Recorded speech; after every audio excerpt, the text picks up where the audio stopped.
Dirk in the finals in 2011.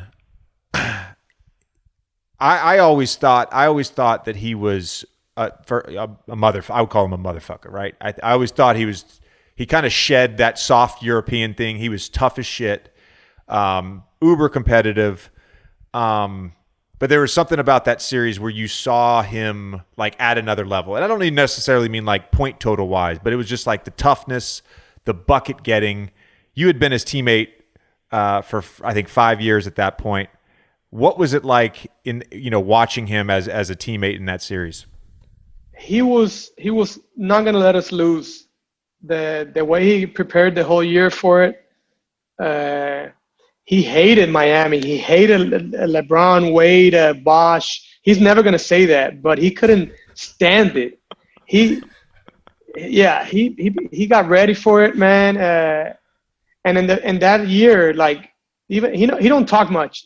Dirk, if you know him, like he leads by example. He don't lead by talking. But that year in timeouts, that year before the games, at halftime, he will talk, and he will talk like loud, and he'll point fingers, and he was on one. He was special. He had a different mindset that year. He was tougher. He was driving the ball more for some reason. He was either pump faking and driving left. But when LeBron and Wade started making fun of him by cuffing when he got a little sick. I don't know if you remember that clip. Oh, I forgot that happened. Yeah, I remember it now. That clip really hurt him. That he will never say it, but he really saw the tape, and that tape really hurt him, and that gave him a little bit extra that he didn't need, but it gave him a little extra to finish him off. That team was so interesting, by the way. Like with J. Kidd, and Sean Marion, Tyson in his prime.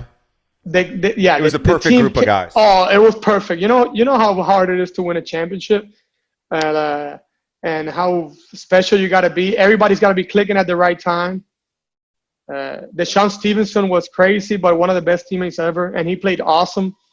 J. Kidd was at the end, but he was the guy that we needed to, he was shooting the three good. He was playing good defense.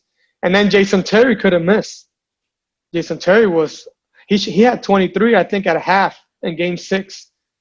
Dirk struggled the first half in Game 6, and Jet had 23 at half.